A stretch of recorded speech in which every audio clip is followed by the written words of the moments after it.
हर किस्म के रूहानी जिस्मानी मसाइल और वज़ाइफ के लिए पीर इकबाल कुरैशी चैनल को सब्सक्राइब करें। बिस्मिल्लाहिर्रहमानिर्रहीम। अभी हमारे मुल्क के बहुत बड़े आलिम अल्लामा साजिद मीर साहब रहमतुल्लाह अलैह इंतकाल फरमा गए हैं, जो अहले हदीस मसलक के नामवर आलिम दीन थे, बहुत बड़े आलिम दीन थे और साथ ही इत्तेदाल वाले थे। हमारे यहाँ एक बहुत बड़ा अलमिया ये है कि हर मसलक अपने आप को जन्नती और दूसरे को दोस्त की गर्दानता है। हर मसलक के अंदर अल्लाह के वली मौजूद हैं और ये सारे अहले सुन्नत मुसलमान हैं। हमें एक तो अपना कल्ब वसी रखना चाहिए और दूसरी बात यह है कि वो 40 साल तक जो है वो एक जमात के सरबराह रहे और हैरत की बात यह है कि उन्होंने हुकूमत में रह कर भी कभी 1 रुपया हुकूमत से मरात नहीं ली और तवक्कुल करने वाले थे। फिर इख्तलाफात भुलाकर हर मसलक के साथ बैठने वाले थे और सहाबा इकराम रिज़वानुल्लाह ताला अलैहिम अजमईन का बिलखुसूस हर मैदान में दिफा करने वाले थे। ख़त्म नबूवत का हर मैदान में दिफा करने वाले थे। अभी मौलाना अमीर हमज़ा साहब हमारे बेहतरीन अच्छे दोस्त हैं, जो उनकी जमात के बड़े हैं, वो बता रहे थे कि उनकी वफ़ात से चंद दिन पहले एक बंदे ने ख्वाब देखा कि वो एहराम बांध के मक्का मुकरमा जा रहे हैं और उसके 2-3 दिन के बाद उनका इंतकाल हो गया। अब ये देखिए, अल्लाह रब्बुल इज़्ज़त बशारात देते हैं इंसान को कि उनकी कोई अदा अल्लाह को इतनी पसंद आई कि अल्लाह रब्बुल इज़्ज़त ने उनके लिए ऐसी बशारतें नाजिल फरमा दी और फिर तौहीद का अलम बुलंद करने वाले थे, तौहीद का जिक्र करने वाले थे। और फिर अब हम तो अमलियात से ताल्लुक़ रखते हैं, वज़ाइफ से, लेकिन मेरा फिर भी उनके साथ बहुत अच्छा सबके साथ ताल्लुक़ था।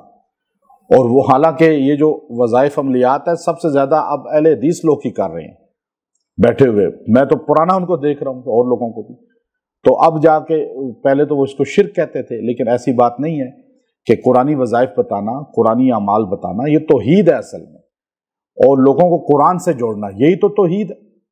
तो अब उनकी खिदमात हैं। अल्लामा इहसान अली ज़हीर रहमतुल्लाह अलैह जब 1987 में शहीद हुए, और वो भी सहाबा का बड़ा दिफा करने वाले थे और मदह सहाबा में अल्लाह ने उनको बड़ा मकाम दुनिया में दिया था। तो उनकी शहादत के बाद ये जमात के अमीर बने और फिर उसके बाद अल्हम्दुलिल्लाह ये अभी तक इसकी इमारत पे फाइज रहे।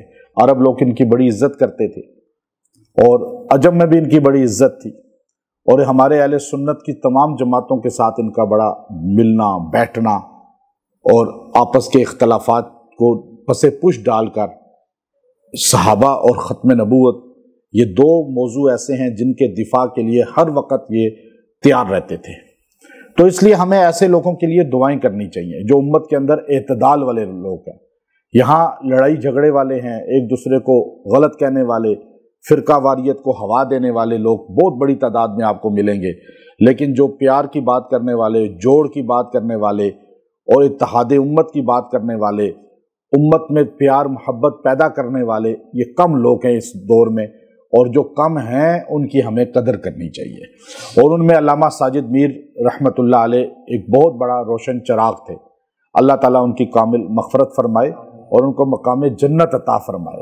और उनके जो अहले खाना हैं और उनके जो बच्चे हैं, बेटे हैं ख़ास तौर पे, या उनकी जमात के जितने लोग हैं, उन सब को भी अल्लाह ताला सब्र जमील अता फरमाए। चूँकि बाज़ शख्सियात ऐसी होती हैं कि उनकी ताज़ियत उनके घर वालों से की जाती है, लेकिन बाज़ ऐसी होती हैं कि उनकी ताज़ियत उम्मत से की जाती है। तो ये उनमें से एक थे जिनकी ताज़ियत उम्मत से की जाती है। तो अल्लाह ताला जो है उनकी सही जितने भी नेकियां हैं, उनकी जितने भी उनके आमाल हसना हैं, अल्लाह ताला उनको भरपूर उसका सिला अता फरमाए, उनकी कमियों से अल्लाह ताला दरगुजर फरमाए। और उनके तमाम जितने भी मुहिब्बीन हैं उनसे हम ताज़ियत करते हैं। अल्लाह ताला उन सब को सब्र जमील अता फरमाए। व आखिर दावाना अनिल हम्दुलिल्लाहि रब्बिल आलमीन।